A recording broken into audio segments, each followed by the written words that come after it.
From the All Indiana Podcast Network. The All Indiana Podcast Network. This is the News 8 Daily 8. Now all the latest news. Kylie Conway has all the news you need to know. And more. Please stand by. This episode of News 8 Daily 8 is presented by Downtown Indy. Now, here's Wish TV's Kylie Conway. Hi, this is Kylie Conway, and this is the News 8 Daily 8 for Thursday, December 17th.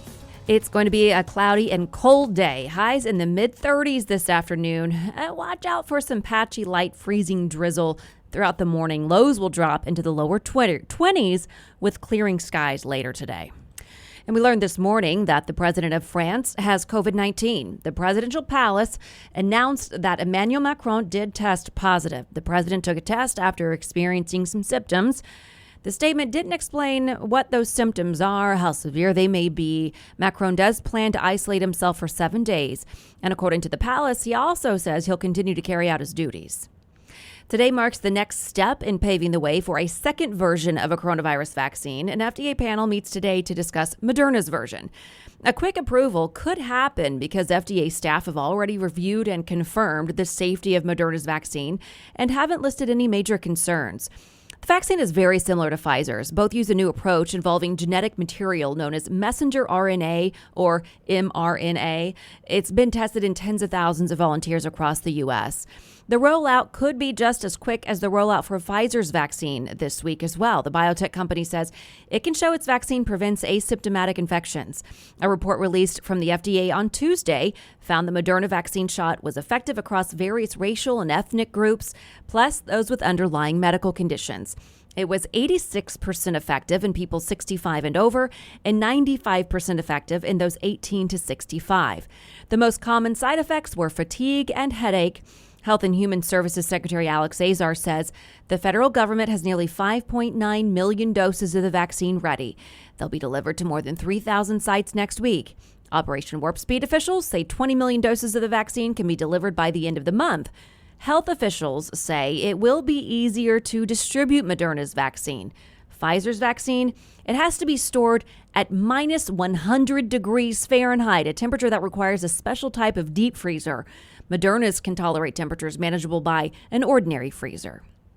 Also happening today, St. Vincent Hospital will start vaccinating its health workers. According to Ascension, the first doctors and nurses will get them around 5 o'clock this afternoon. St. V's will be the second hospital in central Indiana to administer the vaccine. The first was IU Methodist in central Indiana, and a doctor from there is sharing his experience after receiving the vaccination. It's part of a video diary project from IU Health. Dr. Warren Gavin is sharing his message about his hopes for future vaccination efforts. There was a big time sense of relief afterwards, and it was frankly emotional. And I'm hopeful now that the community makes the choice to help us take a huge step in getting back to normal and goes and gets vaccinated. Dr. Gavin added that he felt no pain when he got that shot. And there are now 2 Americans known to have had an allergic reaction to Pfizer's vaccine. Both cases happened to healthcare workers in Alaska. Doctors say they both showed reactions about 10 minutes after receiving the vaccines. One worker got the shot Tuesday. According to doctors, that woman experienced some shortness of breath, an elevated heart rate, and developed a rash. She is under observation in the hospital.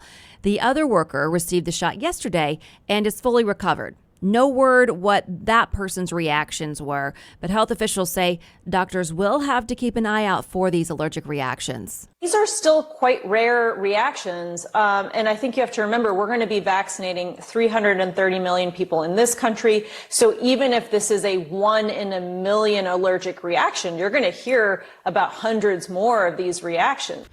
Britain reported 2 cases earlier this month. Health officials are reminding you to stay at the facility where you get the shot for at least 15 minutes after it's administered. That way, if you do have an allergic reaction, you can get immediate help.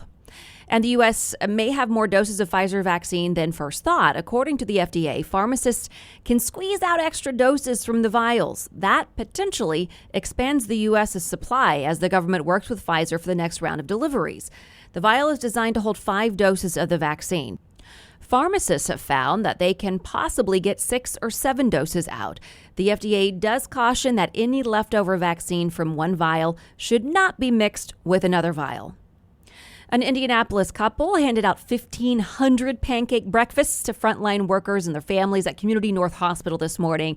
Workers who got off the third shift lined up to get their hot meal. There were pancakes and healthy sides delivered from Lincoln Square Pancake House, made possible by organizers Craig Cumberland and Carla Mitchell. They've started the campaign, 10,000 Pancakes Feeding Frontline Families, Indianapolis.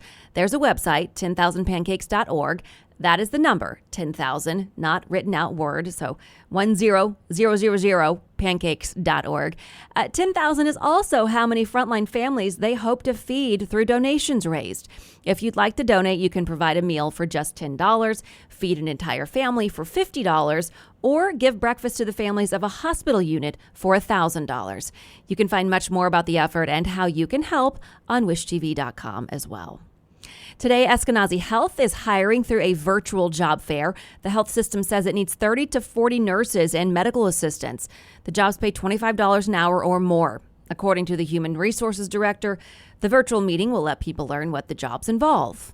They will work with patients coming in just for regular appointments, screenings, and so forth. We may encounter some COVID patients or patients that have had COVID and have recovered and now doing follow-up visits. The event runs from 4 to 5 this afternoon. You do need to RSVP. We have that information on our website. Just look under the coronavirus tab. FedEx says the East Coast winter weather will not stop vaccine delivery. The company says it has a team of meteorologists monitoring conditions and a team of 185 specialists coordinating flights and trucks. According to FedEx, there are contingency plans in place if needed. And more than 70 million people are under winter storm warnings and advisories there in the Northeast. New Jersey, Connecticut, Pennsylvania, and Massachusetts are covered in snow as more falls. The storm is wreaking havoc on travel plans. Around 6,000 planes were in the skies this morning. More than 1,480 flights have been canceled for today.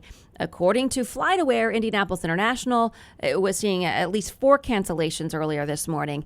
The National Weather Service is warning that the storm is packing a diverse punch.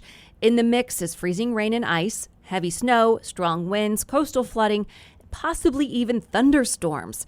A snow mix and winds gusting 60 miles per hour already triggered a scary scenario. Roads turned dangerous yesterday. Crash in Pennsylvania killed 2 people. And leaders across many cities are begging people to stay home. And starting today, you can watch HBO Max on Roku devices. Warner Media announced a deal with the streaming service yesterday. Roku is the leader in the streaming device market with more than 100 million users. The announcement comes before the debut of Wonder Woman 1984 on Christmas Day. Major League Baseball says the Negro Leagues of the past now have Major League status. MLB said yesterday it's correcting a long-time oversight. The decision means thousands of black players will have statistics and records counted in official MLB history. In a tweet, the league's commissioner wrote, "The Negro Leagues produced many of our game's best players." Indiana is one of 10 states going after Google. The states are suing, claiming Google has an illegal digital advertising monopoly. The Attorney General of Texas filed the suit yesterday in a federal court. It argues that Google fixed the market and struck an illegal deal with Facebook to manipulate advertising prices. Google calls the suit meritless and claims the price of online advertising has fallen over the last decade. Last week, 40 states filed a claim against Facebook, arguing the company should be broken up. Now to some business headlines. TikTok apparently quietly routes personal data of anyone applying for a job online with a company through China. A Business Insider investigation found TikTok tells the applicants in Europe and other countries, but not the U.S. The revelation is highly embarrassing for TikTok, which has spent much of 2020 trying to distance itself from its Chinese parent firm, ByteDance. President Trump had tried to sell TikTok to an American firm because the data would go to the Chinese Communist Party. Holiday shoppers are pulling back on impulse buys this year. Impulse shopping usually drives 25% of overall holiday spending. That's according to the NPD Group.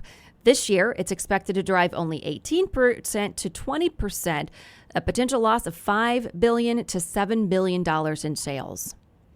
Most small business owners in the United States believe the worst of the coronavirus pandemic is still ahead of them, with half saying their operations would permanently close within a year unless the business environment improves.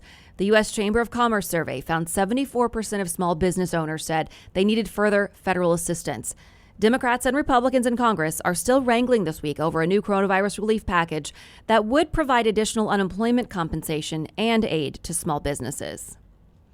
Tyson said that it has fired 7 managers of an Iowa meatpacking plant following the company's investigation into allegations that they'd wagered on COVID-19 infections among employees. A wrongful death lawsuit filed by the family of a deceased Tyson worker claimed that managers of the company's Waterloo, Iowa pork processing facility organized a betting pool around how many employees would contract the coronavirus and pressured sick employees to stay on the job. It looks like the normal 9 to 5 could be a thing of the past even once the pandemic is over. A Harvard business professor says many workers may spend 3 days at the office, 2 days working from home, and 2 days off. The structure allows employees to create schedules that work around their everyday lives, which has shown to improve job satisfaction, productivity, and attendance. All right, finally to sports now. No one will get you ready for this weekend's Big Ten championship game like All Access Indy on Wish TV. The game in Indianapolis will be a homecoming for one-star Buckeye. Olivia Ray catches up with the Cathedral grad. When you get into moments like this, when you're playing for championships, your veteran and good players have to play well, and that's what's critically important going into this game. One of the veterans that the Buckeyes will lean on in their quest to a 4th straight Big Ten championship is a local product who has spent his fair share of time inside Lucas Oil Stadium. Crazy. I can remember the days going back. We'd go to St. Elmo's early in the morning to have the steak sliders, and then we'd have the season tickets right on the 50-yard line. Just crazy being able to compete at such a high level for such a big game at the place that you grew up watching. It wasn't long ago that the Warner family was here at Cathedral watching their middle son as one of the top prep players in the state. But never in their wildest dreams did they think that Pete would return to Indy just 4 short years later as one of the top NFL prospects in the country. He came into Ohio State and, it's a great team, and you think, okay, I hope he gets to play, I hope he can contribute. Pete Warner has definitely tackled that in his 4 years at Ohio State, where he played as a true freshman and has quietly become one of the most impactful linebackers in the Big Ten, if not the nation. I would say when he went to Ohio State, he never talked about professional football. It just sort of happened. Oh my goodness, Warner just popped the ball carrier. I think he's playing as good as anybody in the country at linebacker. He's a man. I mean, he maybe didn't come in here that way, but he's leaving a man. And the way he handles himself when he speaks, people listen. And with only a couple of more games guaranteed as a Buckeye, Pete's plan is to make sure he's heard loud and clear this college football postseason. I like to say I've had a great career, but finishing in a national championship would be my number one priority. Soak it up, enjoy your teammates, enjoy the fun, because it's going to soon change. Good luck, Pete. Make this another homecoming to remember. Olivia Ray, Wish TV, wishtv.com, and follow us on Facebook. And join us for our All Access Indy Big Ten Championship Game special. It's tonight at 6:30 on Wish. It'll air again on Friday at 9:30 on MyIndy TV 23. That is 9:30 p.m.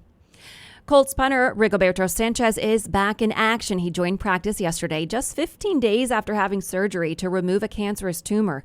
The team isn't saying when he'll be back playing, but the 26-year-old expresses gratitude for this progress. I want to start off by thanking the Irsay family, the Colts organization, Coach Reich, Ballard. I mean, the list goes on and on. The whole team, the Colts fan base.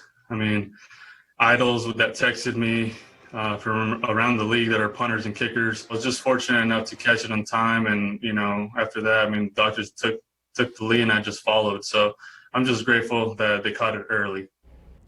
The Texans visit the Colts this Sunday and switch to Wish that night to hear from our player analyst. Darius Leonard will be with our sports team for Sports Locker Sunday at 10:15. This has been your News 8 Daily 8 for Wish TV. I'm Kylie Conway, online at wishtv.com, and follow us on Facebook when you search Wish TV. This episode of News 8 Daily 8 is presented by Downtown Indy. Check out more podcasts from the All Indiana Podcast Network now at allindianapodcastnetwork.com. allindianapodcastnetwork.com.